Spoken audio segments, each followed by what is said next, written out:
আবারও নতুন মোড় নিল মণিপুরের জাতিগত সংঘাত। এবার প্রাণভয়ে আসামে পালালেন রাজ্যের গভর্নর লক্ষণ প্রসাদ আচার্য। বুধবার ইম্ফল ছেড়ে গুয়াহাটিতে পৌঁছান তিনি। একদিন আগেই গভর্নরের আবাসস্থল রাজভবনের অভিমুখে পদযাত্রা করে শিক্ষার্থীরা। দাবি ছিল রাজ্য সরকারের নিরাপত্তা উপদেষ্টা ও রাজ্য পুলিশের প্রধানের অপসারণ। এক পর্যায়ে আন্দোলনকারীদের ওপর কাঁদানে গ্যাস ছোড়ে পুলিশ। দুপক্ষের সংঘর্ষে আহত অর্ধশতাধিক ব্যক্তিকে ভর্তি করা হয় হাসপাতালে। সংঘর্ষের কয়েক ঘণ্টা পর 11 ছাত্র প্রতিনিধির সঙ্গে সাক্ষাৎ করেন গভর্নর।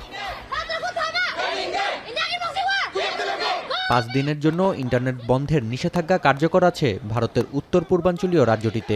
যদিও এরই মধ্যে আন্দোলন করছে শিক্ষার্থীরা। সংঘাত নিরসনের দাবি ছিল শিক্ষার্থীদের কণ্ঠে। রাজ্যে শান্তি ফিরিয়ে আনতে কেন্দ্র সরকারকে কার্যকর পদক্ষেপ গ্রহণের দাবি জানান তারা।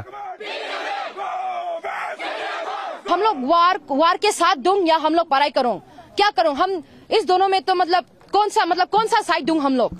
तो please governor, CM, respected president etcetera, please इस मणिपुर एक छोटी सी स्टेट में ऐसा हल्ला कर रहे हैं, उसको स्टॉप करने के लिए थोड़ा प्लीज मीन्स तो दे दीजिए और प्लीज स्टॉप करिए।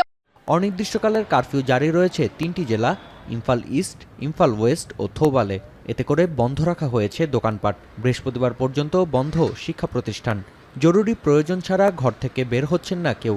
সড়কে টহল বাড়িয়েছে নিরাপত্তা বাহিনীর সদস্যরা। অতিরিক্ত সদস্য মোতায়েন করেছে রাজ্য সরকার। গেল 3 দিনে আটক করা হয়েছে কমপক্ষে 40 বিক্ষোভকারীকে। বিভিন্ন মোড়ে ব্যারিকেড বসিয়ে সীমিত করা হচ্ছে যান চলাচল।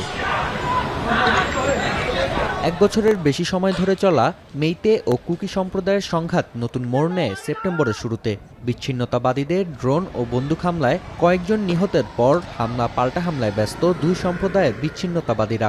16 মাস ধরে চলা সহিংসতায় প্রাণ হারিয়েছেন 2 শতাধিক ব্যক্তি। নাফিয়া আরমান মনন, এখন বিশ্ব।